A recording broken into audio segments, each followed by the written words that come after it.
Hum. Então, começando aqui nossa próxima aula, turma, a gente está estudando funções convexas. No finalzinho da última aula, a gente discutiu aqui esse teorema. Se uma função é convexa no intervalo i, então existem as derivadas laterais em todos os pontos interiores do intervalo i. Aí eu até coloquei na lousa aqui 2 exemplos para os alunos verem dessa situação. Esse exemplo aqui, né, onde além de existirem as derivadas laterais em todos os pontos, elas são iguais, né? Tá aqui, eu coloquei aqui essa função. Mas é claro, depois eu coloquei esse outro exemplo aqui embaixo para mostrar para os alunos que não precisa ser igual as duas derivadas, elas podem ser diferentes, como é o caso que acontece aqui nesse bico, tá? Mas o fato é, se a função for convexa, está demonstrado aqui, em todo ponto, é uma função definida no intervalo, em todo ponto interior ao intervalo vão existir as derivadas laterais. Ok, coloquei 2 exemplos aqui para vocês pensarem, quem quiser meditar a respeito dessa situação. Aí aqui ele diz o seguinte, uma função convexa, corolário, consequência, uma função convexa, f de em R, é contínua em todo ponto interior ao intervalo I. Uma função definida no intervalo I em R vai ser contínua em todo ponto interior. E ele não faz demonstração, foi justamente o ponto onde eu terminei a aula, né?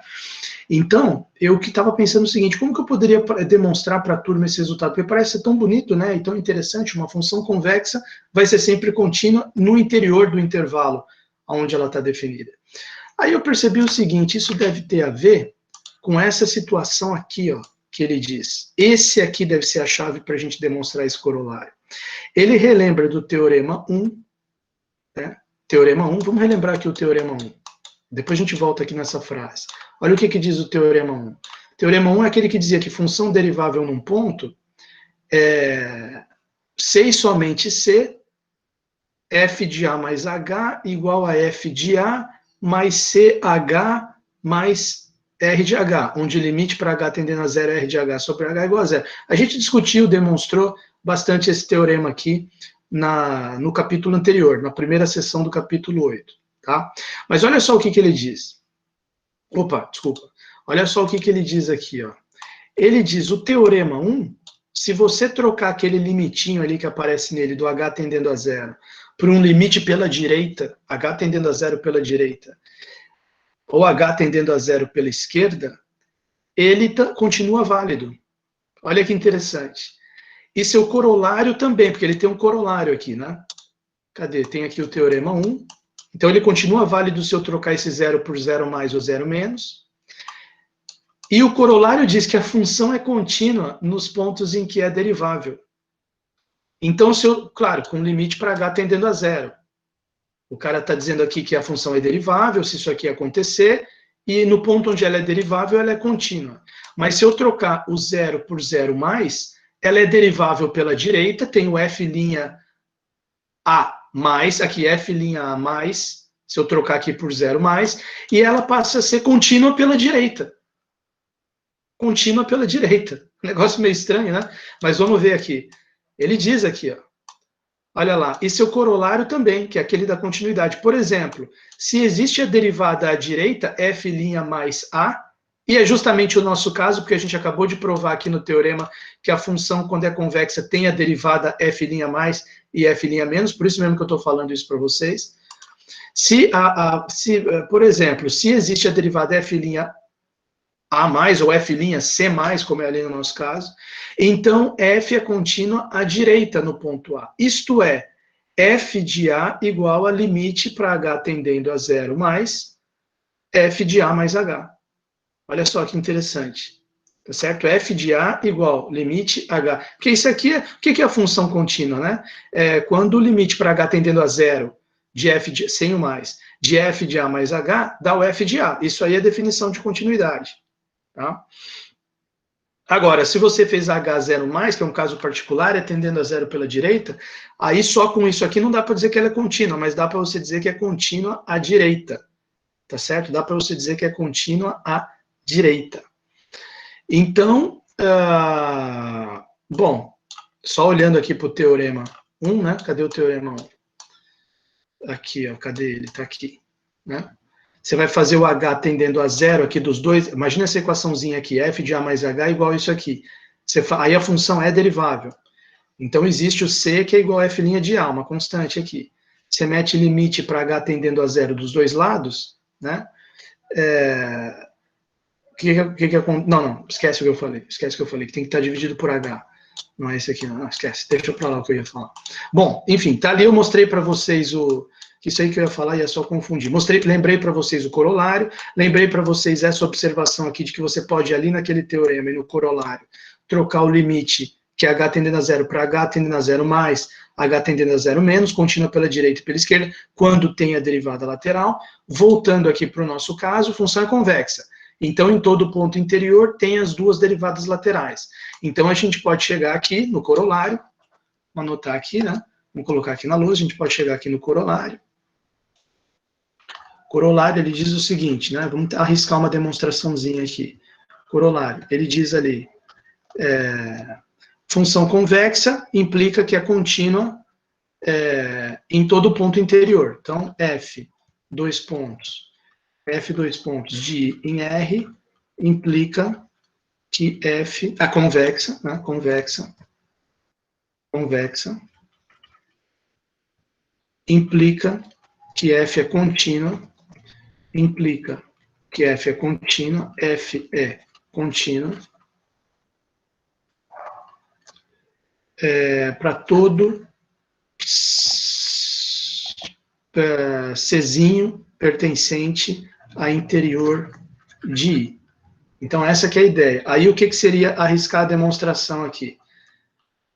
Tentar um raciocínio aqui que o livro não apresentou, né? Eu colocaria assim, do teorema que acabamos de ver, né? Sabemos que o fato da f de I em R ser convexa, acabamos de ver no teorema que implica que existem a f' mais de C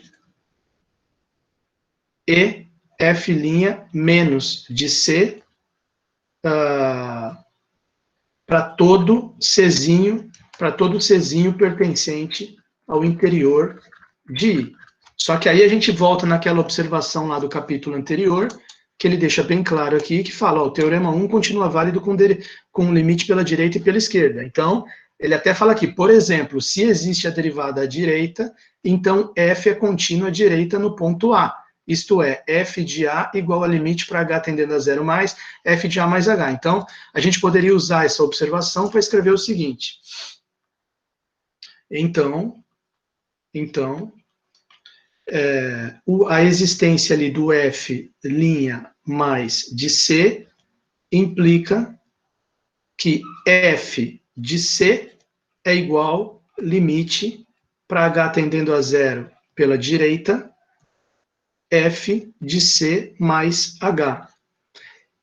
E o f' menos de C implica, porque também existem os dois, né? Então, aí, lá na observação ele escreveu com mais, né? Mas escrevendo analogamente por menos, f de C igual a limite para H tendendo a zero pela esquerda, f de C mais H. Então, não tem jeito, né? Porque aí acabou, né? Então, portanto, acabou, você tem a continuidade. Portanto, você pode até escrever numa linha só, se você quiser. O limite, o que significa isso aqui? Esse limite para H tendendo a zero mais, f de C mais H. Vou escrever numa linha só. O limite para x tendendo a C pela direita, f de x, que é isso aqui, é igual. Aí, o que é esse de baixo aqui? O limite para x tendendo à esquerda, a C pela esquerda, f de x, os dois são igual à mesma coisa. E essa mesma coisa é f de C, que é igual a f de C. Ou seja, f é contínua em Czinho, pertencente ao interior, que aqui nós estamos trabalhando com C pertencente a interior, né? Tanto no enunciado do corolário, como nesse teorema 1 que veio antes, né? Ele falava de ponto interior. Então, a conclusão aqui é que ela é contínua quando C é um ponto interior do intervalo I. Eu achei bacana explicar isso aqui, porque, pô, é um resultado muito impactante, né? Toda função convexa no intervalo vai ser contínua no interior do intervalo. Então, acabou. A gente não precisa mais ficar tentando imaginar exemplo de função convexa que tem esse tipo de coisa aqui. Que tem esse tipo de coisa aqui. Que tem esse tipo, por exemplo, uma função convexa que faça isso aqui. Bola aberta, bola fechada e continua aqui. Não tem. Não vai ter. Isso aqui nunca é convexo. Olha lá, você sempre pode pegar uma reta secante, assim, desse ponto até esse ponto, e teve um pedaço aqui que ficou para baixo da secante. Vocês estão vendo? Então, essa descontinuidade aqui estragou a convexidade no interior do intervalo. No entanto, eu já dei exemplo para vocês de função convexa, que você pode ter descontinuidade nos extremos. Por isso que ele fala, a função é contínua no interior do intervalo. Isso que é bacana de ver. Bom, beleza, espero que tenha sido legal aqui para vocês. Eu vou tocar adiante aqui. Tá? Deixa eu apagar isso aqui. E tem também uma observaçãozinha que ele faz aqui, né, turma? Olha essa observaçãozinha aqui, ó. Observe que f de 0,1 em R, ele pegou aqui uma... Assim, né? Que vale 1 no 0 e vale 0. Eu fiz esse desenho na última aula. É convexa, porém descontínua. Aqui é como aqueles exemplos que eu fiz, é só para mostrar que é possível você ter uma função convexa com descontinuidade, contanto que a descontinuidade esteja, tá no 0. O 0 não é ponto interior, o 0 é um ponto de acumulação do intervalo, mas ele não é um ponto interior. Né? É impossível você fazer um intervalinho em volta do 0 com um intervalinho inteiro dentro do fechado 0. Vai ter sempre um pedaço do intervalo para fora. Então, ele não é um ponto interior. Aí tem que lembrar um pouquinho do capítulo 5, né, do semestre passado. Nós já estamos no 9. Então, eu queria agora discutir esse teorema, eu vou ter que discutir a demonstração com vocês, que ele é um teorema importante aqui. Né? E os outros que a gente vai ver hoje, a demonstração é curtinha, esse aqui só que gasta um pouco mais de tempo. Ele diz o seguinte, ó, as seguintes afirmações sobre uma função derivável no intervalo I são equivalentes. Então isso é importante, né? Senão não dá para fazer o teorema. A função tem que ser derivável. Ele não fala aqui de convexa a princípio, ele fala que ela é derivável. Então vamos colocar aqui, teorema 4, né? Teorema 4. Deixa eu colocar aqui. Teorema 4. Então ele diz, imagina que você tem uma F, dois pontos, de I em R, derivável. Eita. Derivável. Isso é que importa. Aí ele diz o seguinte, essas três afirmações são equivalentes. O que ele quer dizer com isso, três afirmações equivalentes? Se eu tiver uma delas, eu tenho automaticamente as outras duas. Tá? Qualquer uma. Se eu tiver a 3, eu tenho a 1 e a 2 já valendo. Se eu estiver valendo a 2, já vale a 1 e a 3. Se eu estiver valendo a 1, já vale a 2 e 3. São equivalentes. Então, o que é equivalente? Em primeiro lugar, são equivalentes as afirmações. São equivalentes as afirmações. Aí, primeira afirmação. F é convexa. Então, dizer que uma função derivável é convexa equivale a dizer que a derivada é monótona não decrescente. Olha só. Uma função derivável. Né? O cara já está falando de derivada, e como é que pode estar falando de derivada se uma função talvez... Por exemplo, esse exemplo aqui que eu dei. Aqui, ó. Função não é derivável nesse bico, né? Então, como que ele... E é uma função convexa. Então, como é que pode um negócio desse? Então, por isso que ele falou aqui antes que a função é derivável, para não dar... Para não bugar, né? Que nem vocês falam. F é convexa. Aí é equivalente a dizer que a derivada f', dois pontos, f', dois pontos, de I em R é monótona, não decrescente. Não decrescente. E terceira, AX pertence à terceira afirmação. AX, se você pegar AX para todo, né? Para quaisquer, A, x pertencente ao intervalo I, a f de x é maior ou igual que essa expressão. Mas dá para a gente interpretar o que significa essa expressão. São as tangentes.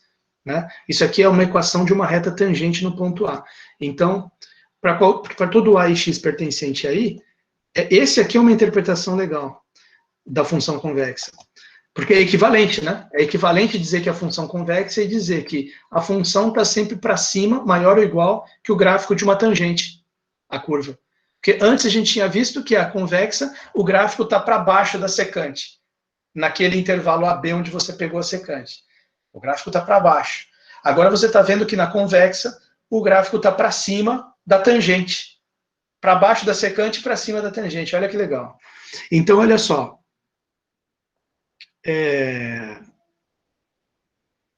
F maior ou igual que f de A mais f' de A vezes x menos A. Aí ele diz aqui, ou seja, o gráfico de f está situado acima de qualquer de suas tangentes. Né? Em primeiro lugar, uma observação aqui, isso aqui realmente só para a gente se lembrar, né? Como é que seria o gráfico de uma reta tangente? Só para lembrar, um pequeno rascunho aqui, só para as pessoas ficarem mais à vontade com essa ideia aqui. Você tem aqui uma função. Beleza. E aqui você coloca uma reta tangente. Vamos imaginar aqui uma reta tangente aqui no ponto...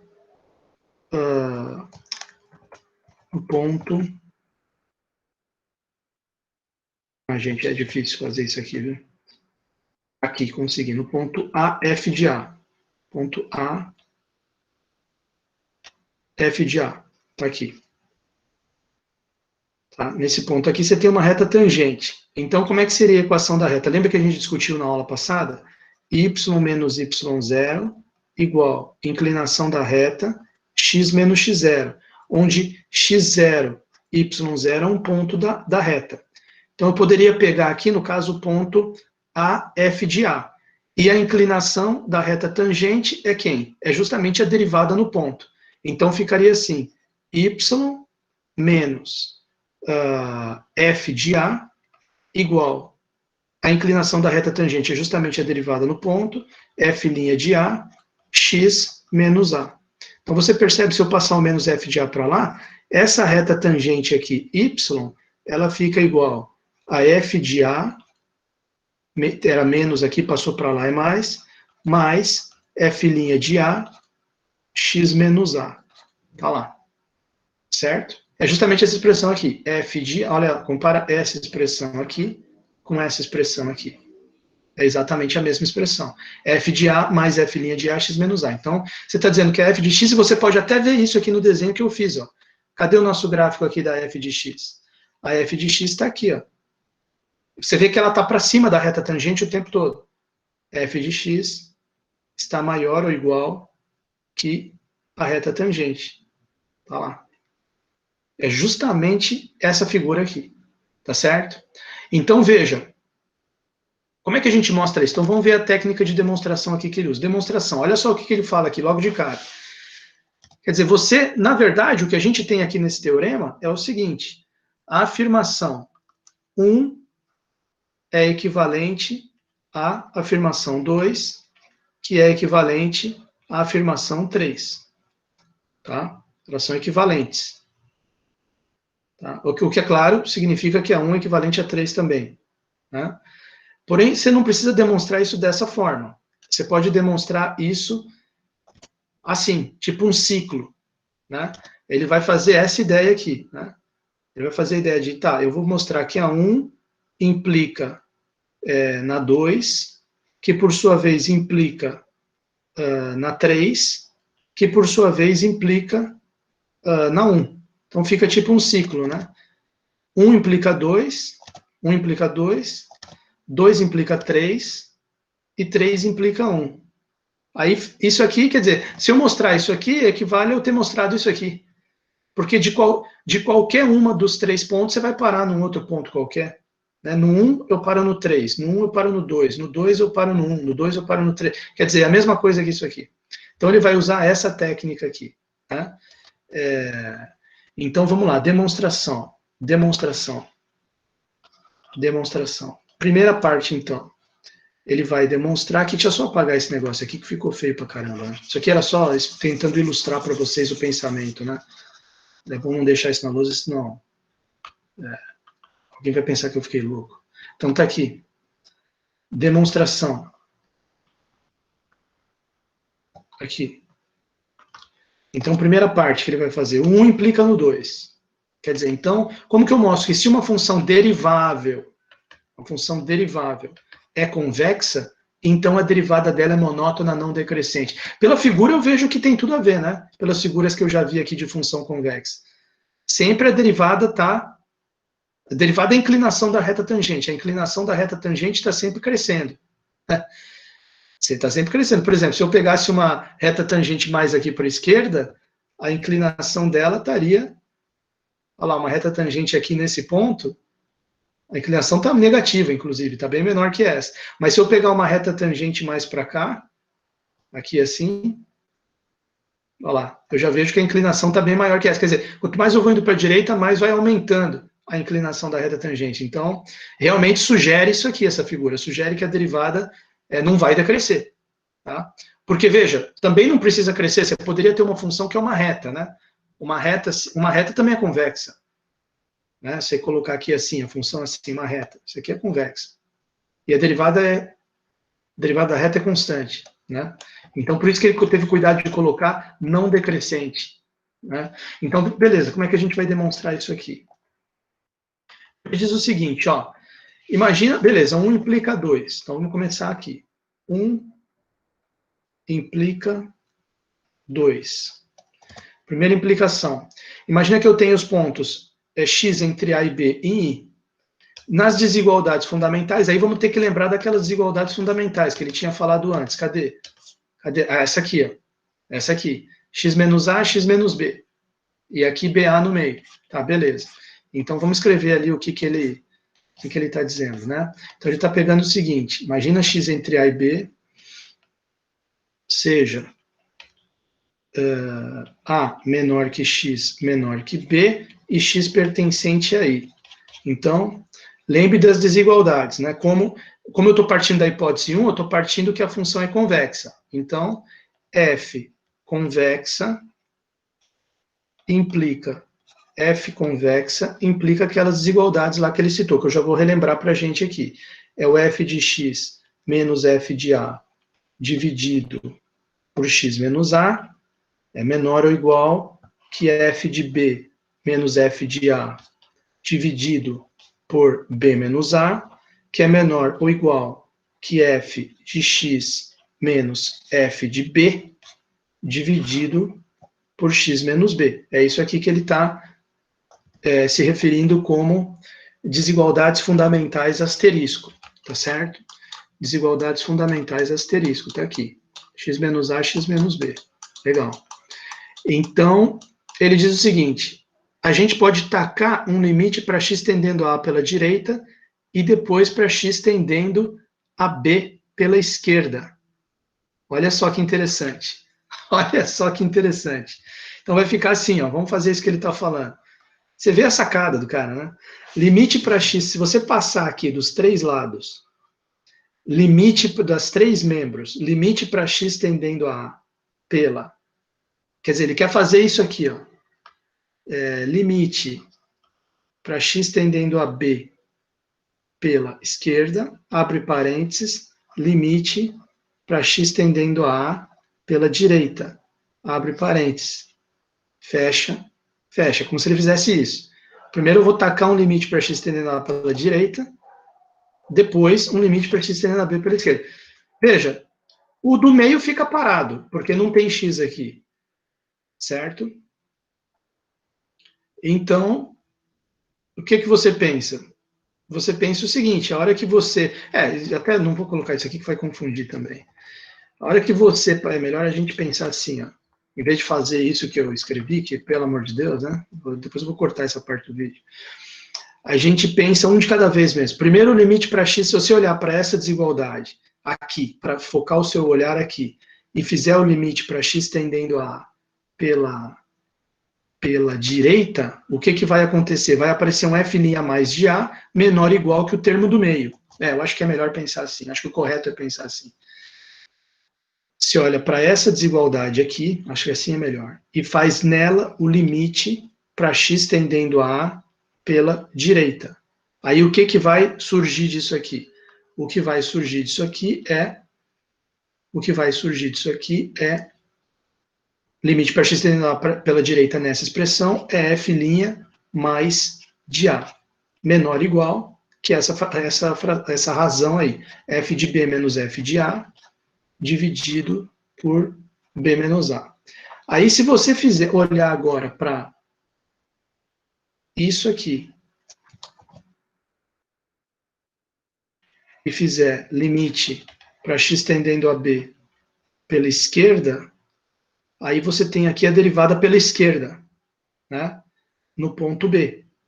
Só que ela vai ser maior ou igual que isso aqui. Então, vai ficar, dessa outra jogada aqui, vai ficar f de b menos f de a dividido por b menos a, dividido por b menos a, menor ou igual, e aqui fica f' menos de b.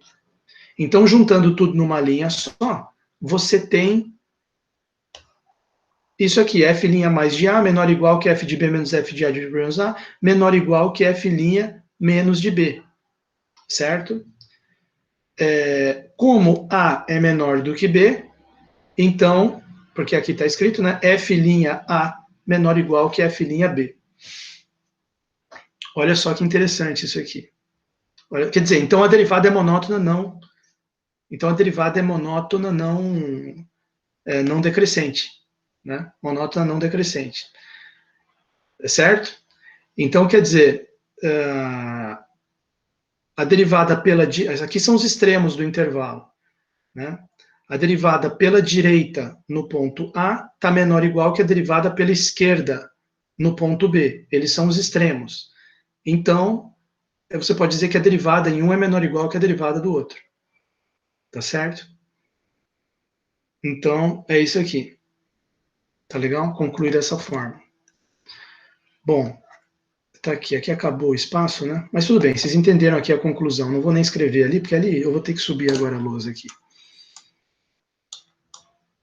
Tá, deixa eu só ver se eu estou esquecendo de falar alguma coisa aqui.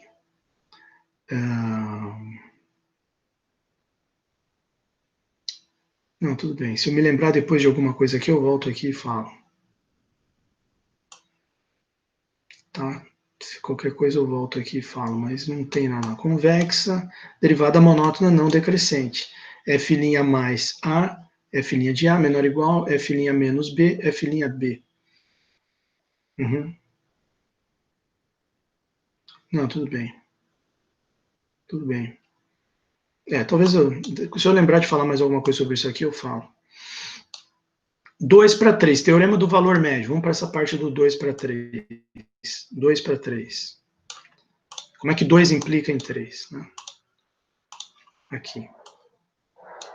Então, aqui, 2 implica 3.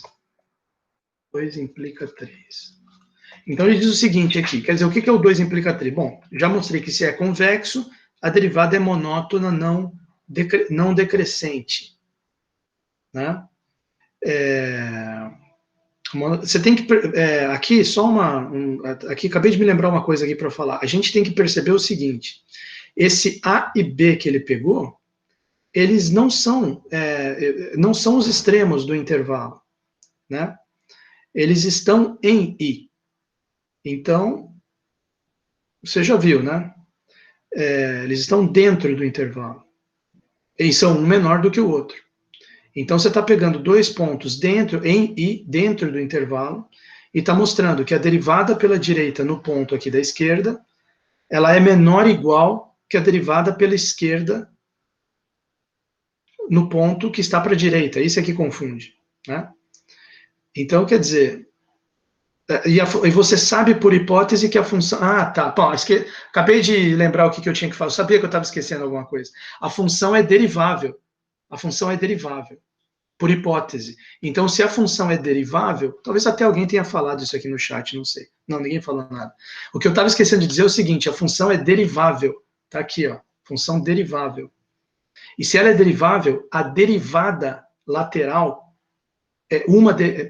eu acabei de ler isso para vocês aqui no capítulo 8. Ó. Deixa eu voltar aqui que eu já te digo o que eu esqueci de falar. Como é derivável ali por hipótese, olha o que ele diz aqui. Uma função é derivável se e somente se existem e são iguais as derivadas à direita e à esquerda. Então, ó, esse f' mais, ele é igual a f'. O f' menos é igual ao f' também, porque a função é derivável, se e somente se. Se e somente se. Então, agora fechou o primeiro item aqui.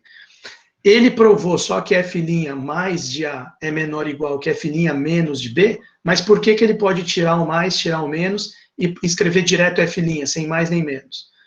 Porque a função é derivável, por hipótese. Aí entra aquele comentário que eu acabei de ler do capítulo 8. Foi isso que eu esqueci de dizer, tá? Peço perdão. Demorou um pouco aqui para vir na minha mente, mas eu lembrei. Então, primeiro você prova que derivada à direita é menor, derivada pela direita, né? Derivada lateral à direita é menor ou igual que derivada lateral à esquerda, uma em A, outra em B, mas aí você pula para cá. Quer dizer, então, como que você pulou aqui tirando mais e tirando menos? Foi utilizando a hipótese de que a função é derivável, e aquela linha que eu acabei de ler para vocês aqui. Como ela é derivável, esse f' mais f' menos vai ser o próprio f'. Acabou. Então, beleza, f' mais menor ou igual que f' menos, mas ela é derivável. Então, significa que f' em A, sem o mais, é menor ou igual que f' no B, sem o menos. Função derivável. Como A é menor do que B, implicou f' de A menor ou igual que f' de B, significa que a função não está decrescendo, né? Porque o f' do que veio depois ficou maior ou igual do que o f' do que veio antes.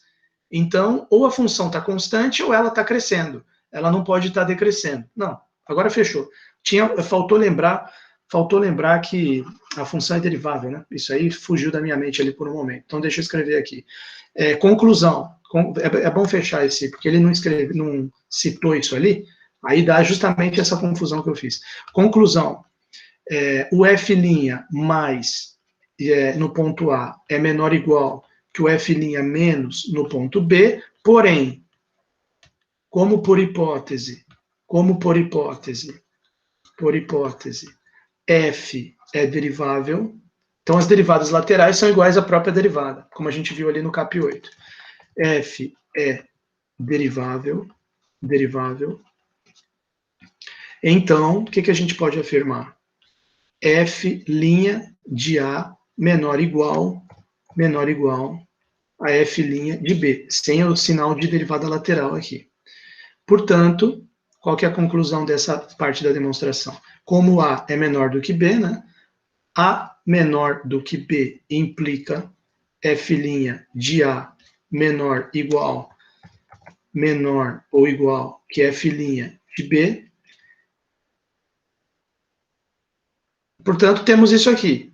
Ou seja, f' é monótona, não decrescente. Pronto, agora fechou decentemente essa primeira parte. Agora, a segunda parte é 2 implica em 3. Eu já vi ali que ele vai utilizar o teorema do valor médio. Então, vamos ver ali. Ó. Bom, em primeiro lugar, vamos lembrar o teorema do valor médio, né? Então, o teorema do valor médio, ele dizia o seguinte, se vocês bem se lembram, eu vou botar em laranja aqui, TVM, teorema do valor médio de Lagrange, né, como ele chama lá. Se eu tiver uma função de AB em R, isso aqui, inclusive, é capítulo 8, é matéria para prova, por isso que tomara que eu esteja sabendo bem aqui, senão eu vou ir mal na prova. F de AB em R, contínua em todo o seu domínio, em AB, vírgula, derivável no interior, derivável em aberto, AB. Aí o que dizia? Então, existe, o teorema do valor médio, se não me engano, a conclusão era, existe um Czinho pertencente ao AB, tal que, quem se lembra, a derivada F' no ponto C é igual a F de B menos F de A dividido por B menos A. Era isso aí. Que era o teorema do valor médio. Ah, duvido e tal, que não sei o que, você só se confunde. Não, tudo bem. Vamos ver aqui. Vamos ver, pode ser que eu tenha feito confusão, aí vou estar humilhado. Mas eu acho que não. Cadê aqui? Regras, aí depois vem os teoremas, né? Aqui. Cadê? Derivada e crescimento local. Cadê os teoreminhas aqui? Pô, tinha uma parte aqui que vinha os teoremas, né? Será que é no outro cap? Agora eu não lembro mais. Ah, não, aqui, funções derivadas do intervalo. Darboux, que a gente até discutiu outro dia, né? É tipo um teorema do valor intermediário para derivadas. Tem aquele teorema do valor intermediário para funções contínuas lá no cap 7. Aí aqui tem tipo o valor intermediário para derivada, que é o Darboux. Aí depois do Darboux tem o Role, né? Travou meu PDF. Aqui o Role. A função é igual nos extremos, então a função é contínua e ela é igual nos extremos do intervalo fechado, então existe algum ponto onde a derivada é zero, no interior do intervalo. Muito bacana esse teorema, né? E aí, finalmente, vem o teorema do valor médio. Olha lá, f de AB em R contínua, f de AB em R contínua, em AB, f derivável em AB aberto, f derivado em AB aberto. Então, existe um C no AB aberto, tal que f' de C é fb menos f de A dividido por menos A. Existe um C pertencente ao aberto AB, tal que f' de C igual a f... Isso mesmo, acertei. Teorema do valor médio de Lagrange. Por que eu quis lembrar ele aqui? Porque ele vai usar. E ele diz o quê aqui na demonstração? Ele diz o seguinte, suponha um Azinho menor que X em I. Suponha um Azinho menor que X em I. Ok. Pelo teorema do valor médio, bom, se você pegou aqui um A menor que X, dá para você imaginar o intervalo aberto a X. Ah, professor, mas o teorema do valor médio, a função é contínua. Como, por hipótese, a função é derivável, então implica que ela é contínua. Ok? Aí a gente se safa, de novo, com a hipótese dela ser derivável. Como a função é derivável, ela é contínua. Então, e contínua em todo intervalo fechado a X. Então, pelo teorema do valor médio, existe um ponto Z no aberto a X, tal que aí essa mesma equação que eu escrevi, só que ele passou o B menos A multiplicando para o lado de lá, né? Vou escrever na lousa. Deixa eu escrever na lousa. Já peguei a ideia dele aqui. Ó. Deixa eu escrever na lousa. Então, primeira coisa que eu já vi que é importante escrever. Função derivável implica contínua. Como por hipótese. Como por hipótese. F é derivável em I, vírgula, então, F é contínua. Contínua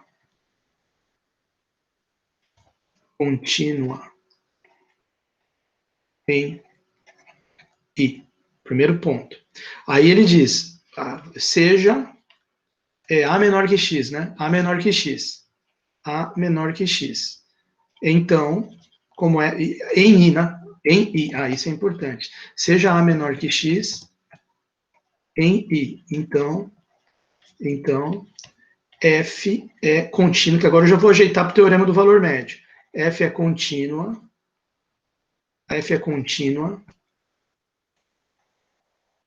no intervalo AB, aqui no caso vai virar AX. E derivável no interior, porque ela é derivável. Né? E derivável em aberto a X. Então, fechou, está prontinho para aplicar o teorema do valor médio. Consequência. Repara que aqui o 2, 3, ele está... Vamos lembrar o que é o 2, 3. Ele está partindo de que a derivada é monótona, não decrescente, e vai provar que a função está para cima de qualquer reta tangente. Olha que bacana isso aqui. Então, está usando o teorema do valor médio para provar isso. Então, pelo teorema do valor médio, então, pelo teorema do valor médio, TVM, existe um Z, aí ele chamou de Z, né? Um Z pertencente a existe um Z pertencente ao AX, tal que, aí vou escrever não vou escrever aqui ele escreveu, vou escrever essa aqui que está no enunciado do teorema, tal que F' de Z, F' de Z é igual, F' de Z é igual a F de B menos F de A dividido por B menos A. Não, peraí, escrevi errado. F de linha de Z, só que eu tenho que pegar os extremos aqui, A e X, né? Então ficaria F' de Z igual F de X menos F de A dividido por X menos A. Que se eu passar o X menos A lá multiplicando, vai ficar F' de Z vezes X menos A igual a F de X menos F de A. Se eu passar o menos F de A para o lado de lá, vai ficar F de X igual a F de A mais F' de Z vezes X menos A. Vamos ver se bateu com a dele. F de X igual F de A, Fx igual a F de A, mais F' de Z, X menos A, mais F' de Z, X menos A. Então, você viu certinho que é apenas teorema do valor médio. Tá? Mais nada, não precisa se confundir ou se assustar. Tá aqui, chegou nisso aqui. Mas e daí? Daí ele diz o seguinte, como por hipótese, nós estamos partindo do 2, na nossa hipótese é o 2, F' é monótona não decrescente, com certeza, né, o Z está para frente do A, né, porque o Z pertence ao intervalo aberto a X, então Z é maior do que A. F' monótona não decrescente, F' de Z tem que ser maior ou igual que F' de A. Então, se eu trocar aqui esse F' de Z por F' de A, eu estou trocando uma coisa maior por uma coisa menor. Então, esse lado da direita vai diminuir e vai ficar menor ou igual que o F de X, que ficou parado. F de X maior ou igual que isso aqui, com F' de A no lugar de F' de Z. Acabou. Provou a equação que ele queria aqui no 3. Ó. Surgiu exatamente aí na equação do 3. Olha que jogada isso aqui. Mas está certinho, vamos passar limpo. Como Z, só que eu vou falar um pouco mais do que ele. Como Z pertence a AX, então Z é maior do que A. Z, com certeza, é maior do que A. Como da hipótese 2, né? Como da vírgula de 2, F' é monótona, não decrescente, então, o que a gente pode escrever? Esse Z menor do que A, Z maior do que A, né? Eu vou escrever, em vez de escrever Z maior do que A, eu vou escrever A menor do que Z, que nem ele fez aqui, ó. No outro item, ele pegou A menor do que B. Então, eu vou pegar A menor do que B, menor ou igual. A menor do que Z, menor ou igual, né? Porque vai vir daqui para cá. Então, A menor do que Z implica F' de A menor ou igual que F' de Z. Certo?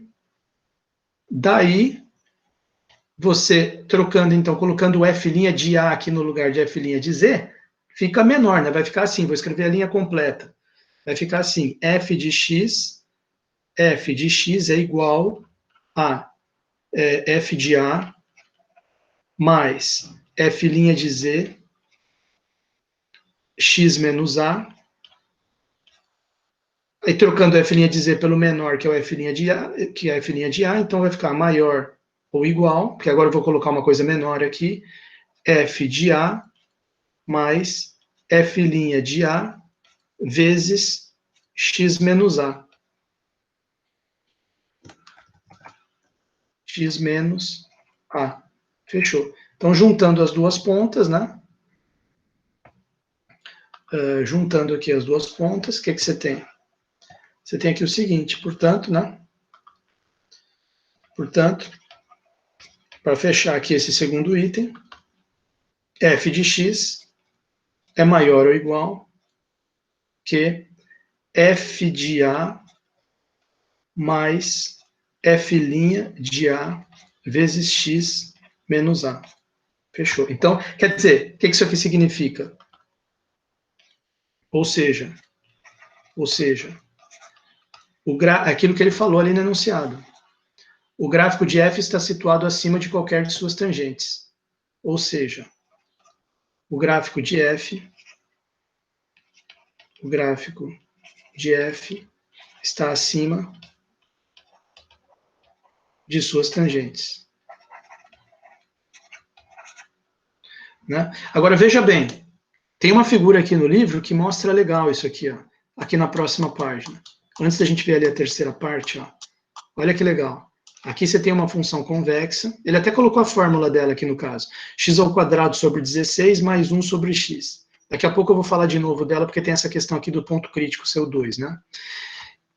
Mas, enfim, por enquanto não presta atenção nessa parte, presta só atenção no gráfico dela. E ele colocou duas retas tangentes aqui, ó, justamente para chamar atenção, ó, seu gráfico situa-se acima de qualquer de suas tangentes. Qualquer tangente que você passar aqui, o gráfico está totalmente para cima da tangente.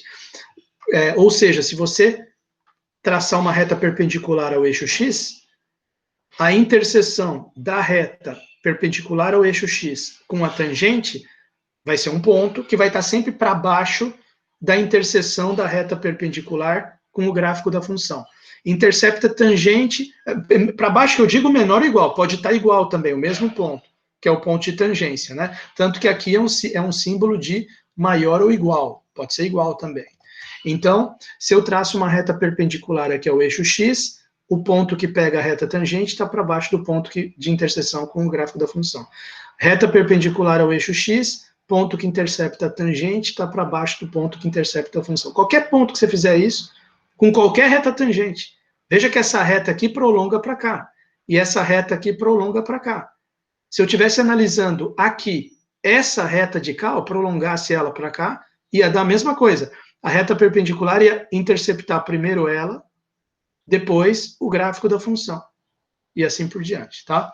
Então, estou só aproveitando a figura aqui para mostrar esse item 3, que a gente acabou de chegar aqui, que é muito legal. Agora, a última parte da demonstração, porque você já mostrou que 1 implica em 2, já mostrou que 2 implica em 3. Então, para fechar a equivalência, 3 tem que implicar 1. Ou seja, se o gráfico de f está situado acima de qualquer de suas tangentes, então f é convexa. A gente tem que mostrar isso. Então, olha só como é que ele faz essa demonstração, só para a gente fechar aqui. Ele diz o seguinte, olha, vamos pegar 3 pontos A, C e B em I, e vamos escrever essa equação, que você já percebe pelo jeitão dela, que é a equação do quê? Da reta tangente no ponto C. É isso. Né? Deixa eu perguntar se a turma está me acompanhando aqui. Eu larguei essa turma aqui. Turma, desculpa ter largado vocês aí, não ter falado nada. Vocês estão me acompanhando? Será que a Luísa Angelina está acompanhando aí, não? Estão ouvindo aqui, professor. Tá vendo essa demonstraçãozinha aí que eu estou discutindo? Aê! Sim. Valeu! Vou até tomar uma Vita C aqui com zinco.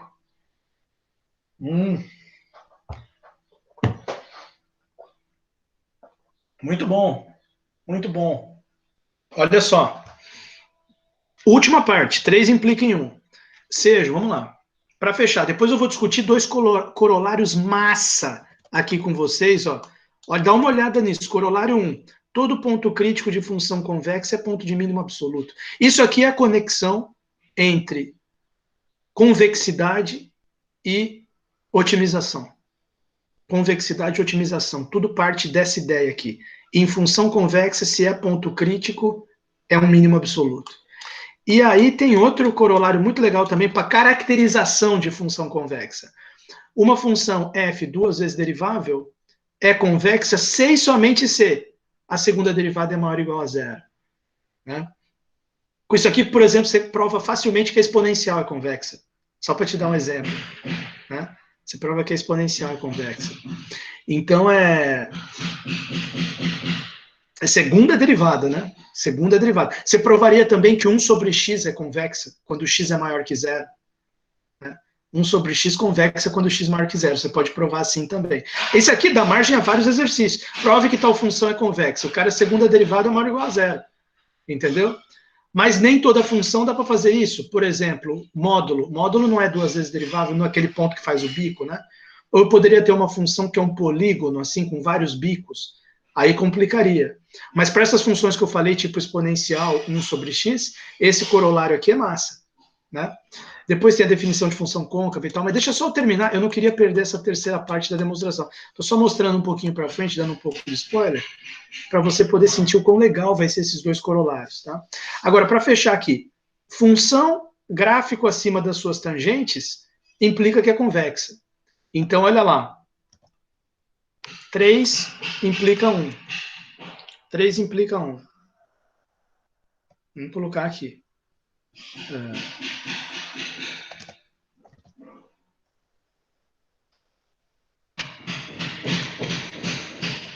3 implicam. Putz, o cara tá martelando aqui agora. Os caras começaram a martelar porque soltou o piso aqui do corredor do meu bloco. Piso fui bem eu que pisei ali no piso estufado e estourou o piso. Mas já estava estufado, estava descolando. 3 implica em 1. Então ele começa o seguinte, bem, seja A menor que C menor que B, então já vamos escrever aqui. A menor que C menor que B em I. Tá lá. Aí pega a equação da reta tangente. Eu chamo ela de alfa de x. Alfa de x, e repara que ela é reta tangente em C, né? F de C mais F' de C, F' de C, vezes x menos C. Vezes x menos C. Tá lá. Aí, beleza. Aí, o que ele diz depois disso? Vamos chamar de Hzão o conjunto dos pontos do plano, aonde a ordenada y está maior ou igual que alfa de x, que é a reta. Então, ele está fazendo o seguinte, deixa eu só escrever a definição, aí eu faço o desenho para ilustrar. H é igual a os pontos xy do R2, são os pontos xy do R2, pertencentes a R2, tais que y maior ou igual que alfa de x. Fechou. Então, como é que seria, professor? Ilustra aí, didática. Ilustra aí como é que está essa situação. Essa situação é a seguinte. Ele está imaginando a seguinte situação. Que você tem aqui uma curva que está para cima da sua tangente. Né? Porque essa aqui é a hipótese 3 que você está partindo. Né? O que é o 3 lá no teorema? O 3 é o gráfico de f está situado acima de qualquer uma de suas tangentes. E aí eu vou provar a minha tese que eu quero chegar, que a f é convexa. Né? Então, ele está imaginando a seguinte situação. Eu tenho aqui o gráfico da função e ele está acima de uma certa tangente sua. Vamos colocar uma tangente aqui. Por exemplo, aqui. Ó. Isso. E esse ponto de tangência é justamente o C. Esse ponto de tangência é aqui. Ó. Aqui é C. Consequentemente, aqui é f de C. Ok? Então, quem que vai ser a equação dessa reta tangente? Vai ser aquele alfa de x. F de C mais F' de C vezes x menos C. É a equação dela. Ela está aqui. Certo? Está aqui essa reta tangente. E o que é esse H? Esse Hzão maiúsculo aí que ele falou. O que vem a ser esse Hzão maiúsculo? O Hzão maiúsculo, ele é o seguinte. O que eu pego aqui? Deixa eu pegar uma cor aqui, bicho. Tudo bem, vou pegar branco mesmo. Esses são os pontos do plano que a ordenada y está para cima da tangente. Então, ele está pegando todos esses pontos aqui, ó. Todos esses pontos aqui. Não consigo fazer um negócio reto. Tudo isso aqui, ó. Deixa eu tentar fazer achurado aqui, assim, ó. Todos esses pontos aqui, ó. Vai para cá, porque a reta continua, né? A reta é infinita. Essa reta tangente, ela está aqui assim, eu devia ter feito ela maior. Ela está aqui assim. Né? É difícil acertar, acho que agora eu acertei. Ela está aqui assim, então ele está pegando todos esses pontos aqui. Ó. Todos esses pontos aqui ele está pegando. Tá? São os pontos xy por sítio R2, tal que y está maior ou igual que alfa de x. Tá? São esses pontos. Então, o que ele diz? Ele diz o seguinte, olha, repara que todo o gráfico da função ficou aqui para dentro desse H. Deixa eu reforçar aqui o gráfico da função. O gráfico da função está para dentro desse conjunto H. Para dentro do conjunto H.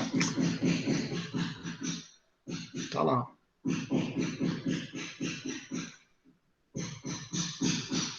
Está lá. Tá? Então vamos ver o que ele vai comentar. Ele vai só para vocês entenderem a situação que ele está montando aqui. Então ele vai comentar o seguinte. Olha, o semiplano superior determinado pela reta y igual a alfa x, tangente ao gráfico de f no ponto CF de C. CF de C. É justamente esse achurado aqui. Desculpa, eu não consegui fazer melhor aqui a figura. Bom, evidentemente, H é um subconjunto convexo. Agora vem um conceito aqui, né? Que não é mais função convexa, é conjunto convexo. Então, a ideia do conjunto convexo, ele mesmo diz aqui, ó, isto é, o segmento de reta que liga dois pontos quaisquer do conjunto está contido no conjunto. Então, é como se você pegasse um conjunto assim, né? Isso aqui é convexo, né? Opa, aqui é assim, né? Isso aqui é convexo. Por quê? Porque quaisquer dois pontos que eu pegar no conjunto, pego um ponto aqui, ligo com um segmento de reta, o segmento está contido no conjunto, né? É diferente de um negócio assim, né, que você pode pegar um ponto aqui, e o segmento passa por fora do conjunto. Então, esse aqui não é um conjunto convexo. Então, o que ele está falando é o seguinte, olha, esse semiplano que a gente determinou aqui, todos os pontos que estão para cima da reta, ele é um subconjunto convexo do plano. Quaisquer dois pontos que eu pegar aqui dentro, e ligar com o segmento está todo dentro do semiplano, não tem como. Para eu pegar aqui um segmento que sai, eu teria que pegar um ponto aqui fora. Tá? Mas se eu pegar dois pontos aqui dentro, está dentro. Então, subconjunto convexo, é o que ele diz aqui. Ó. Chamemos de H esse conjunto, que é o semiplano superior determinado pela reta y igual a alfa de x. Essa reta alfa é tangente ao gráfico de f no ponto C, f de C, é justamente essa reta que eu fiz aqui. Evidentemente, esse conjunto H que eu fiz achurado é um subconjunto convexo do plano, isto é, o segmento de reta que liga dois pontos quaisquer de H está contido no H. A hipótese 3 assegura... O que é a hipótese 3? O gráfico da função está para cima da reta tangente. Então, ele está dizendo aqui, a hipótese 3 assegura que os pontos AF de A e BF de B pertencem a H. Porque eles pertencem ao gráfico da função, esses dois pontos. E, portanto, eles estão para cima da tangente. Pela hipótese 3. E, portanto, eles pertencem ao conjunto H. Ah, cadê esses pontos? Seria isso aqui, ó. Seria você pegar um ponto aqui, AF de A, porque ele falou aqui no começo que o A é menor que o C, que é menor que o B. Então, você tem que pegar o A aqui para a esquerda e o B, sei lá, aqui, por exemplo, para a direita. A menor que C, menor que B, né? Foi o que ele escreveu lá. A menor que C, menor que B. Esse aqui é o ponto AF de A. Esse aqui é o ponto BF de B. Eles estão em cima da função. A função está toda para cima da reta tangente, pela hipótese 3. Então, os dois pontos também estão para cima. Então, os dois pontos pertencem a H. Então, se eu fizer o segmento de reta que une esses pontos, o segmento estará contido em H. Pronto, o segmento está contido em H. Em particular, o ponto desse segmento que tem a abscissa C. Aqui, a abscissa C. Esse ponto aqui, ó. Em particular, esse ponto aqui, que tem a abscissa C, pertence a H. Isto é, a ordenada dele, né, ele é CY. Vamos dizer que esse ponto aqui seja o ponto, vamos colocar aqui, né, as coordenadas dele sejam CY. A abscissa é C, a ordenada é Y. Só que, evidentemente, ele está para cima da reta tangente, então... a ordenada dele ali, que eu chamei de Y, vai ser maior ou igual do que o alfa de C. O alfa de C está aqui, ó. Com Y maior ou igual que alfa de C. Até agora eu estou entendendo tudo. Só que, como o C é justamente o ponto de tangência, alfa de C e f de C é a mesma coisa. Porque é justamente aqui o ponto de tangência, onde a função f amarela coincide com a reta tangente. Então, isso aqui é a mesma coisa que dizer que y é maior ou igual que f de c, porque os dois são iguais. Alfa de c é igual f de c. Isso significa que Aí, bom, aí tem essa história aqui, né? Bom, se y é maior ou igual que f de c, então voltando aqui, né? Então o f de c, posso dizer que f de c é menor ou igual que y. F de c menor ou igual que y. Y é essa ordenada aqui. Só que aí entra essa história aqui, dessa fórmula, que é o seguinte, para você entender isso aqui, é só você perceber que isso aqui é aquela equação da reta secante, que a gente tinha discutido no começo do capítulo, reta secante, né? Reta que corta ali 2 pontos. Ele está pegando a reta secante substituindo x igual a c. X igual a c, né? É melhor eu mostrar no livro para você lembrar da fórmula. Quer ver? Deixa eu voltar um pouco ali em cima. Você vai ver. Ali não é reta, ali naquele ponto ele não está com a reta tangente. Ele está com a fórmula da reta secante, que é essa fórmula aqui, ó. Só que para C, ao invés de, quer ver? Deixa eu mostrar lá. Em vez de Bzinho aqui, vamos ver os pontos que ele pegou ali, ó. Olha os pontos que ele pegou. Ele pegou Azinho. Pegou Azinho, então ficou f de b menos f de a sobre b menos a, f de Azinho, que seria o Azão, x menos Azinho, mas trocou o x por c. Por que ele trocou o x por c? Porque isso aqui é justamente a ordenada, é o y que eu falei. Esse y aqui que eu escrevi é justamente aquilo ali. É esse ponto aqui da reta secante, tá? Então, ó, memoriza bem aqui, f de a menos a. Se você voltar ali, ó, aqui, ó, essa aqui. F de a mais f de b menos f de a sobre b menos a, x menos a. Reta secante. Trocou o x por c. E detalhe, f de x menor ou igual, né? A função está para baixo da reta secante. Bom, então olha só. Olha só. Vamos voltar lá. Olha lá. F de c, que seria o f de x, porque ele trocou x por c, né? Isso significa que agora, acho que vocês entenderam agora, eu também entendi. Olha só, presta atenção. Então, quer dizer, com essa situação aqui que está descrita, a gente conclui, então, f de c menor ou igual que y, ou seja, aí lembrando ali a fórmula para o y, que vai ser aquela que eu acabei de mostrar, ou seja, que é a fórmula da reta secante, vai ficar f de c menor ou igual, aí fórmula da reta secante, f de a mais f de b menos f de a, f de b menos f de a, sobre b menos a, x menos a. Só que aqui trocou o x por c. Então fica c menos a. F de c menor ou igual que isso. Beleza, agora o que ele faz com isso aqui para terminar? Como a menor que c, menor que b são quaisquer em i, a função é convexa. Quer dizer, ele está querendo dizer o seguinte, como esses pontos aqui eu posso pegar quaisquer, eu posso trocar o c por x. Como c é qualquer, e aí fica justamente a definição de função convexa. Como c, que é aquela que eu acabei de mostrar lá, a f de x está para baixo de suas secantes. Como c e também a e b, e a e b são quaisquer,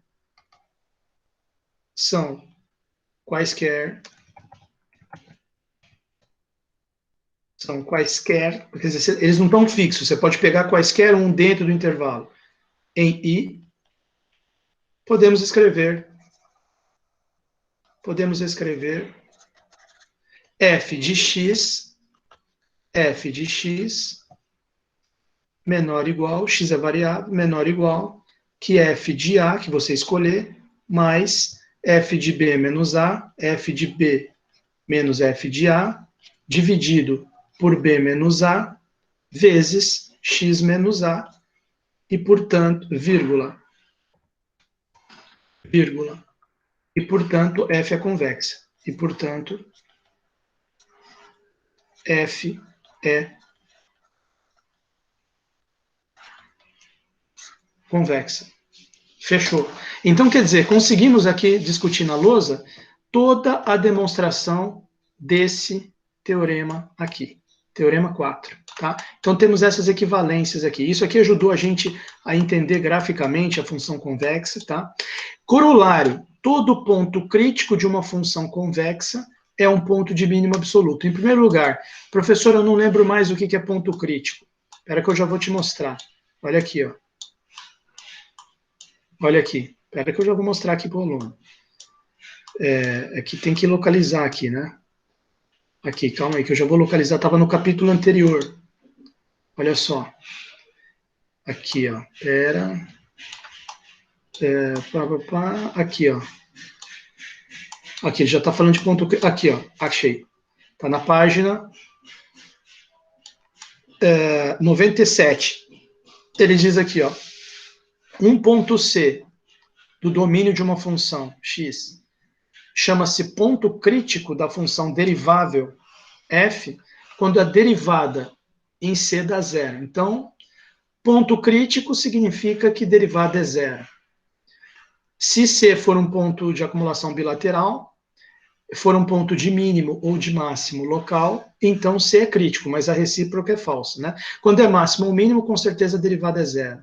Mas quando a derivada é zero, nem sempre é máximo ou mínimo. Quer dizer, pode ser ponto crítico, numa função qualquer derivável, um C pode ser um ponto crítico sem ser máximo ou mínimo. Exemplo mais famoso, é x igual a zero na f de x igual a x ao cubo, né, que tem ali da derivada zero, porque a derivada é 3x ao quadrado, f' é igual a 3x ao quadrado, f' de zero vai dar zero, mas ele não é nem ponto de máximo nem ponto de mínimo, é um ponto de inflexão que a gente chama, né, de mudança de concavidade da função. Bom, a segunda derivada muda de sinal ali, né? Porque a segunda derivada vai ser 6x, e para x menor que zero ela vai ser negativa, para x maior que zero ela vai ser positiva. Então, no geral, definição, ponto crítico é um ponto onde a derivada dá zero. Regra geral, é esse parágrafo aqui. Se é máximo ou mínimo, então é crítico. Derivada é zero. Mas se for crítico, não necessariamente é máximo ou mínimo. Exemplo mais famoso, x ao cubo em x igual a zero em x ao cubo. Agora vamos voltar para a nossa realidade. Quer dizer, você vê que no caso geral, um ponto ser crítico não implica que ele é máximo ou mínimo. É o x igual a zero no x ao cubo. Aí vamos voltar para a função convexa. Todo ponto crítico de uma função convexa é mínimo absoluto. Quer dizer, a função convexa, ela não só já permite a volta ali, que você não tem no caso geral, né? Porque ali você vê o exemplo do x ao cubo. É ponto crítico, mas não é nem máximo nem mínimo. Na função convexa, todo ponto crítico vai ser exatamente um mínimo e um mínimo absoluto. Então, por que eu disse que isso é a grande conexão entre a convexidade e a teoria de otimização em matemática aplicada? Porque se o problema que você estiver trabalhando caiu numa função e você está querendo minimizar aquela função, pode ser a função, pode ser prejuízo, custo, tempo de processamento, qualquer coisa que você queira minimizar, deixar o menor possível, e você consegue provar que a sua função lá do problema é uma função convexa, você achou um ponto crítico dela, você já sabe que é o mínimo absoluto. Aquele é o ponto ideal, onde vai ter o menor tempo, o menor prejuízo, o menor custo. Você entendeu a vantagem? Então, em otimização, o pessoal tenta, de todas as formas, provar que a função que você está trabalhando, muitas vezes ela é chamada de função objetivo, se não me engano, ela é convexa. Agora, veja, nem sempre vai ser um f de x. Às vezes você tem problemas de muitas variáveis. Então, às vezes é uma superfície. Às vezes é um f de xy. Às vezes é um f de xyz. Às vezes é um f de 40 variáveis. Mas não importa, você quer provar que é uma função convexa. Porque todo ponto crítico vai ser um ponto de mínimo absoluto. Tá? Então, ele pega até um exemplo aqui. Né? Deixa eu ver se ele faz algum tipo de demonstração. Primeiro vamos ver a demonstração assim. Por que o ponto crítico é um ponto de mínimo absoluto? Um efeito, se A pertencente a I, que é o domínio da função, A pertencente a I, porque aqui é corolário do teorema, né? E no teorema ele falou que F é de I em R. Então, I é o domínio. Tá? Ainda estamos no contexto do teorema. Todo ponto crítico de uma função corolário 1. Todo ponto crítico de uma função convexa, F de I em R, é um ponto de mínimo absoluto. Demonstração com efeito, se A pertence a I, ao domínio, é um ponto crítico dessa função, significa afirmar que f possui uma derivada igual a zero no ponto A. Acabamos de ver lá no capítulo 8. Ponto crítico é onde a derivada é igual a zero. Ok. Se F é convexa e A pertence a I é ponto crítico de F, então a condição 3 assegura que F de x é maior. Porque o que é? Olha como é que sai de bandeja. A condição 3 é a função está para cima de qualquer gráfico de tangente. Entendeu? Mesmo quando a derivada dá zero. E, se é crítico, a derivada dá zero. Então você troca aqui por zero. Zero vezes isso, some isso. F de x maior ou igual que o F de A. Se a F de x está maior ou igual que o F de A, então significa que o F de A está para baixo de todo mundo da F de x. Então ele é um ponto de mínimo absoluto. Putz, de bandeja, direto, uma linha a demonstração. Certo? Então, quer dizer, deixa eu colocar rapidinho aqui na lousa, porque essa é bem bonita, hein, turma? É um momento histórico aqui desse curso. A gente está vendo esse resultado. Então, olha só, corolário 1. O que ele diz? Rapidinho aqui, não quero tomar seu tempo. Corolário 1. Ele diz, ó, F convexa, F dois pontos de em R, convexa. Aí pega aqui, ele usou com a letra Azinho, né? Azinho pertencente a I, ponto crítico, ou seja, melhor escrever assim, F' de A igual a zero, para um Azinho pertencente a I, quer dizer, ponto crítico, então, conclusão do corolário, A é mínimo global. Mínimo global, tá certo? Ou absoluto, como ele falou. Então, como é que fica a demonstração? Demonstração. Olha só a linha de raciocínio dele impecável ali. Olha o que ele diz. Se A é ponto crítico, isso significa que F' de A é zero. Né? Então, A ponto crítico implica que isso aqui, com isso aqui eu quis dizer ponto crítico, tá? Só para não ficar sem sentido aqui. Ponto crítico. Tá? A ponto crítico implica que... Opa, crítico. A ponto crítico implica que F' de A é igual a zero. Ok? F' de A é igual a zero. Se F é convexa, então é equivalente, é condição 1, F é convexa. Pelo teorema 4, é equivalente à condição 3. Né? Pelo teorema 4 que acabamos de ver, por isso que é um corolário, F convexa implica que a F de x está maior ou igual que as suas tangentes, F de A mais F' de A vezes x menos A. Como F' de A é zero, né, logo, trocando F' de A por zero, fica F de x maior ou igual que F de A mais zero vezes x menos A. Implica F de x maior ou igual que F de A, que implica A mínimo absoluto, ou global, tá certo?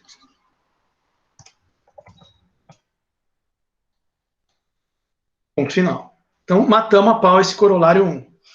Destruímos, tá certo? E daqui para frente a gente já sabe, né? Sempre que a função é convexa, ponto crítico já é mínimo absoluto. Olha o exemplinho lindo que ele deu aqui, ó. Uma função de R mais em R, dada por f de x igual x ao quadrado sobre 16 mais 1 sobre x. Ela é convexa. Vamos ver se ela tem algum ponto crítico? Ponto crítico, derivada igual a zero, né? Então, exemplo. Pegou aqui essa função, f de x igual x ao quadrado sobre 16 mais 1 sobre x. Então, quem que seria a derivada dessa função? Isso implica, né, que f' de x é igual a 2x sobre 16 menos a derivada de 1 sobre x menos 1 sobre x ao quadrado. Tá? Então, isso implica que a derivada f' de x é igual a x dividido por 8 menos 1 sobre x ao quadrado. Então, f' de x igual a zero, quer dizer, para buscar os pontos críticos, equivale a você fazer, isso aqui tem que ser zero. X sobre 8 menos 1 sobre x ao quadrado tem que ser igual a zero. Mas isso é equivalente a dizer que x sobre 8 tem que ser igual a 1 sobre x ao quadrado, né? Isso é equivalente a dizer que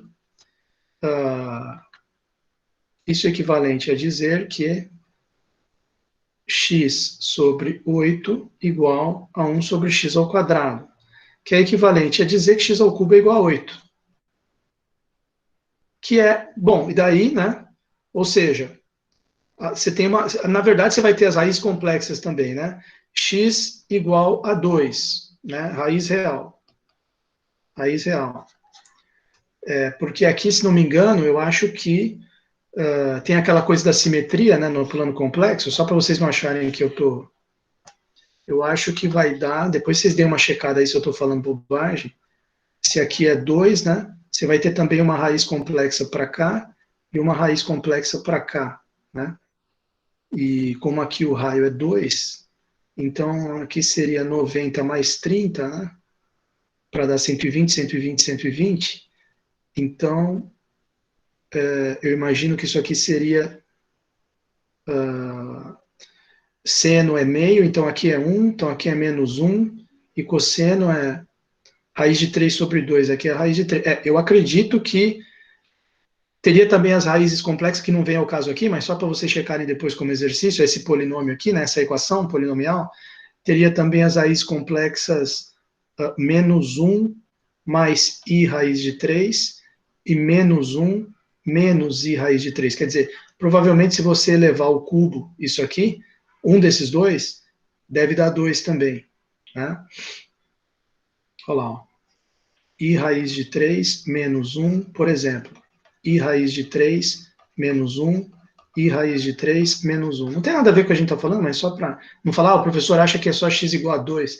Não, não acho. Eu acho que isso aqui também, ó, menos 3, fazendo distributivo aqui, né?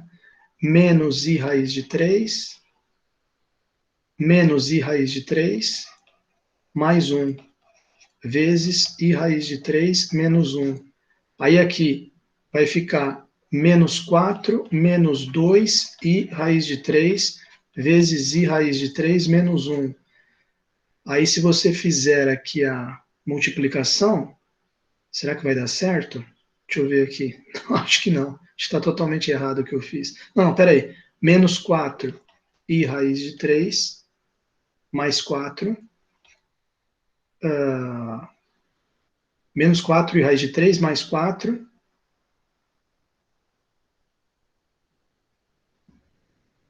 Já deu pau aqui, né? Deixa eu só ver se eu acertei isso aqui.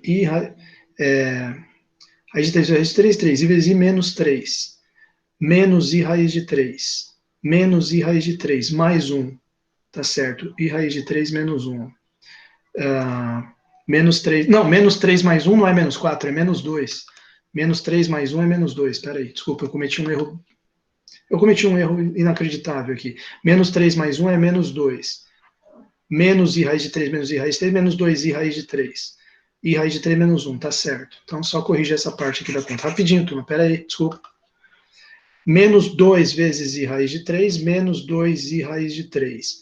Menos 2 vezes menos 1, mais 2. Menos 2, i vezes i é menos 1, então vai ficar mais 2 vezes 3. Né? Menos 2i raiz de 3, mais 2.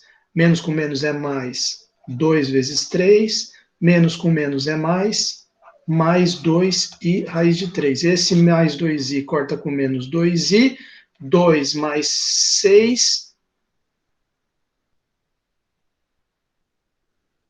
dá 8. Então significa que esse número aqui elevado ao cubo dá 8. Esse número aqui elevado ao cubo dá 8, tá vendo? Então quer dizer, esse x, porque eu estou vendo esse exemplo dele aqui, ele já sacou um 2 aqui. Na verdade, x ao cubo igual a 8, como você pode perceber, ele tem também essas raízes complexas. Acabei de mostrar que tem um número complexo aqui, i raiz de 3 menos 1, que se você elevar ao cubo, né, ele vezes ele, deu 8 também. Então ele é a solução da x ao cubo igual a 8. Só que ele não é uma solução real. Né? Aí entra o teorema fundamental da álgebra, que diz que uma equação dessa aqui vai ter 3 raízes complexas, né? Incluindo as reais. Então, x igual a 2 é uma. E as complexas sempre aparecem aos pares. É o complexo e o complexo conjugado. Então, a outra raiz vai ser essa aqui. Aí depois vocês checam como exercício. Então, só para ficar bem claro, x igual a 2 é a raiz real. Que aqui nós estamos em análise real, é o nome do curso, né? Mas você percebe que tem raiz complexa também. Acabei de mostrar aqui para vocês, para que não fique dando a entender que eu ignoro os números complexos. Não, e que a única solução é isso aqui. Escrevendo assim, né? Pô, o cara nem pensou nos números. Não, pensei também, mas a raiz real é x igual a 2. E, portanto, é ela que faz a derivada ser zero. Então, conclusão. F' de 2 é igual a zero. 2 é ponto crítico. Agora, você vê que essa função aqui é convexa, né? Você poderia ver como? Pelo próximo corolário, que a segunda derivada vai ser maior que zero, né? Já vamos usar o próximo corolário. F duas linhas de x, se você calcular aqui a segunda derivada, vai dar 1 sobre 8, derivada de x sobre 8 é 1 sobre 8, derivada de menos x a menos 2 é mais 2 sobre x ao cubo, que é um número, evidentemente, maior que zero para todo x maior que zero. Então, na parte ali que ele fez o gráfico dessa função, que é a parte do x maior que zero, a segunda derivada maior que zero, f convexa. Então, uma função convexa que tem um ponto crítico, aí entra o corolário 1, que tem um ponto crítico 2, esse ponto crítico é mínimo absoluto. Portanto, 2 é mínimo. Função convexa com ponto crítico, já vimos no corolário 1, é mínimo absoluto. Tá certo? É mínimo absoluto. Bom, tá ali o gráfico, tá? Seu gráfico situa-se acima de qualquer de suas tangentes, 2 é um mínimo global, né? Vimos aqui a demonstração, aí o lance da segunda derivada, que eu acabei de discutir com vocês. Uma função f, dois pontos de r, duas vezes derivável, é o caso dessa, no intervalo i, para x maior que zero, é convexa C, aqui é forte porque é um C e somente C, é convexa C e somente C, f duas linhas de x maior ou igual a zero, para todo x no intervalo. Então, acabamos de ver um exemplo aqui, né? Corolário 2. Demonstração, uma linha, né?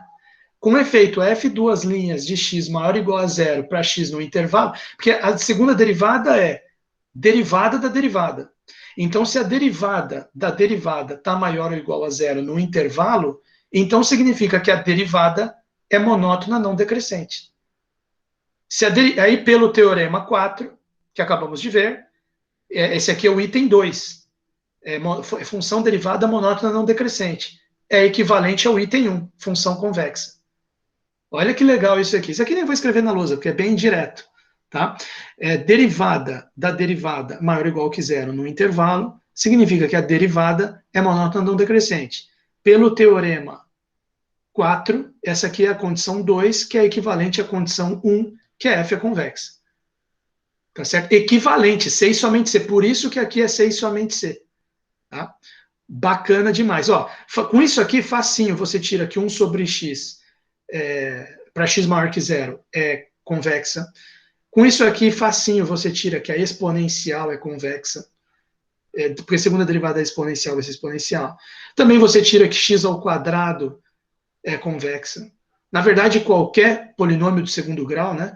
Porque a segunda derivada do polinômio de segundo grau, se um polinômio de segundo grau é ax quadrado mais bx mais c, a segunda derivada vai ser, primeira derivada vai ser 2ax mais b, segunda derivada vai ser 2a, e se a for positivo, né? Qualquer polinômio de segundo grau com azinho positivo, porque a segunda derivada vai dar 2a. Então, exponencial, 1 sobre x, polinômio de segundo grau com a positivo, tudo você prova que é convexa. Aí que tá, fazendo a segunda derivada e vendo que ela é maior ou igual que zero. Aí você vê que é mais difícil para um aluno que não sabe cálculo, né? Se você não sabe nada de cálculo, aí imagina só para você ter que provar que 1 sobre x é convexa, que foi o que eu fiquei tentando fazer no artigo com a professora Rúbia, tentando provar que cada função é convexa sem usar cálculo, tá certo? Usando só aquelas desigualdades. Mas e a gente chorava a hora que olhava para isso aqui, né? Pô, é só calcular a segunda derivada maior ou igual a zero. Bom, aqui tem essa questão de função côncava, né? E, bom, só para fechar a aula comentando aqui, que isso aqui é rapidinho, né? Uma função é côncava quando menos f é côncava quando menos f é convexa. Isso aí vai inverter tudo, né? Você vai falar um monte de coisa ao contrário aqui, né? Então vamos escrever aqui na lousa para fechar a aula com chave de ouro. Aí esse parte final fica para a aula da semana que vem, que é muito legal aqui, ó, que eu vou discutir. Eu vou começar falando desse exemplo e comentando umas outras desigualdades que também definem função convexa e terminando com aquela brincadeira que eu pedi para vocês estudarem as médias. Então aqui, por exemplo, ele vai mostrar que a média geométrica é sempre menor ou igual que a média aritmética, utilizando a convexidade da função exponencial, que acabei de falar para vocês. Segunda derivada da exponencial é exponencial, que é sempre maior ou igual que zero. Então ela é convexa. Então, tranquilo. Para provar que ela é convexa. Aí usa a convexidade dela, a desigualdade, ó, que a gente vai ver na próxima aula, para provar a desigualdade entre as médias. Isso aqui é muito legal. Tá? Agora, eu peço para vocês estudarem, além da geométrica e da aritmética, deem uma olhada, pesquisem, revisem a média harmônica e a média quadrática. E vamos tentar achar outras funções sem ser exponencial que prove desigualdades entre as outras médias também. Aí a gente vai ter uma linha de desigualdade de média. Qual média que é menor ou igual que qual? Tá certo? Mas isso deixa para a aula que vem. Só para terminar essa aula aqui, ele resolveu falar essa questão aqui das funções côncavas, né? Então vamos colocar aqui na lousa só para fechar a aula. Então vamos colocar aqui.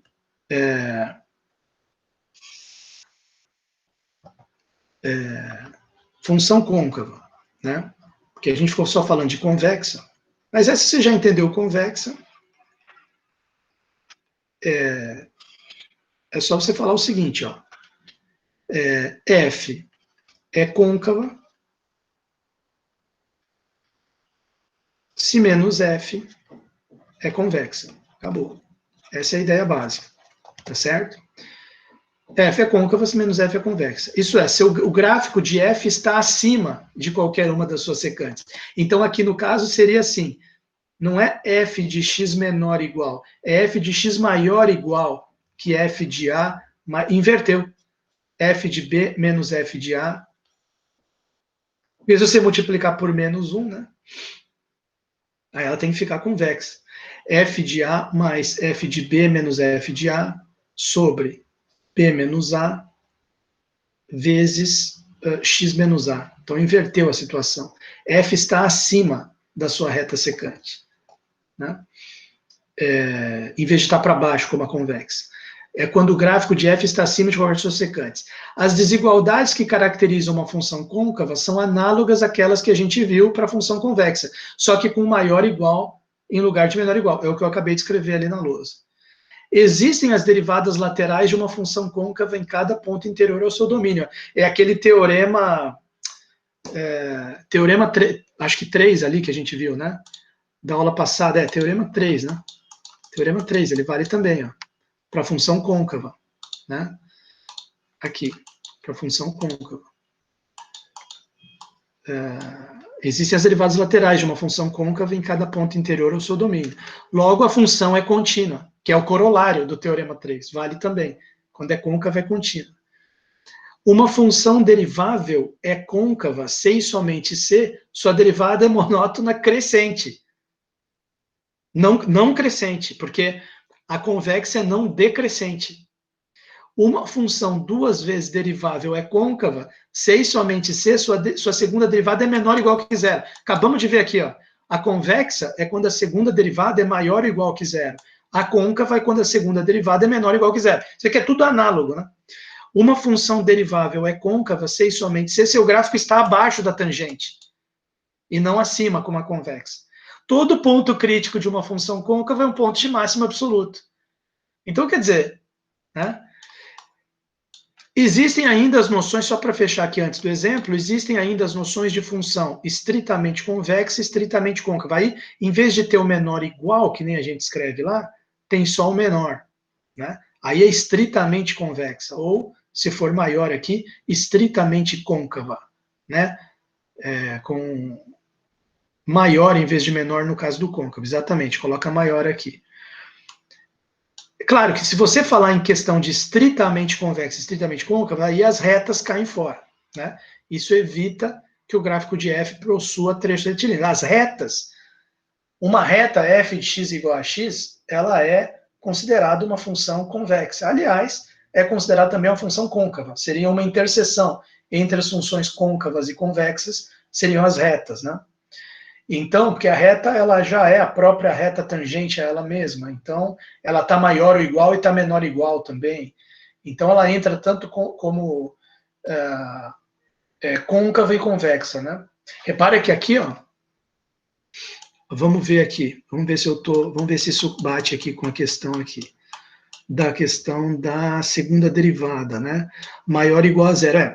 Aqui, se você olhar para a segunda derivada de uma reta, a primeira, por exemplo, vamos pegar aqui um exemplo, a reta y igual a 3x mais 1.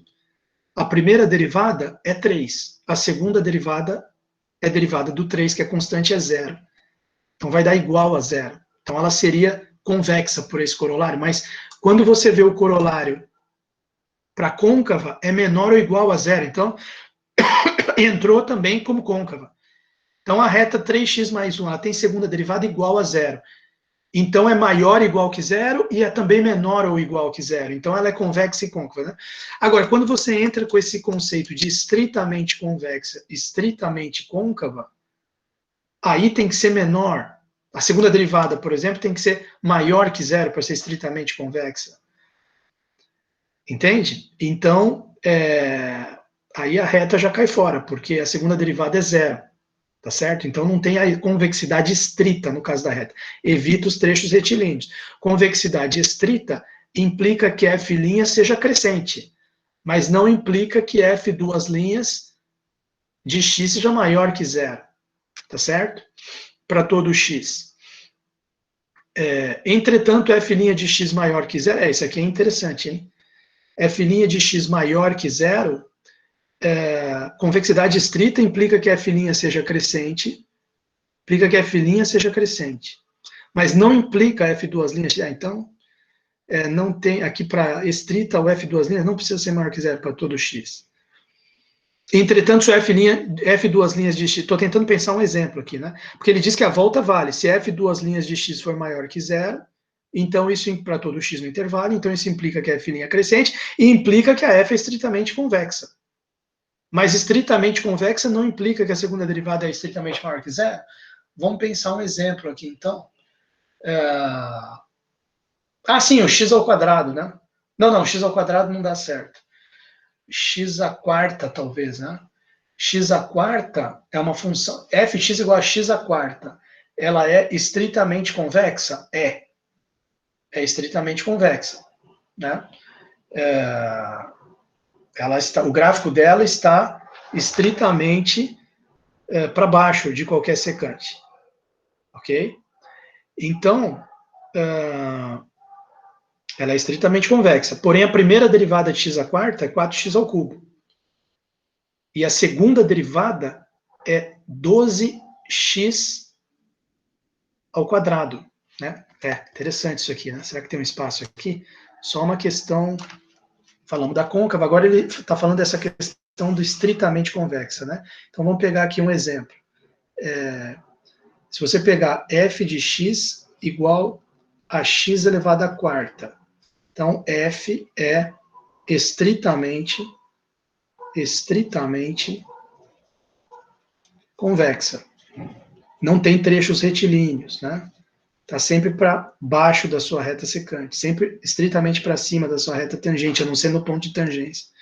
Estritamente convexa. Porém, a primeira derivada f' de x é igual a 4x ao cubo. E a segunda derivada f duas linhas de x é igual a 12x ao quadrado. Né? É estritamente convexa em R. Né? A gente pode pegar todos os reais, o que inclui o zero.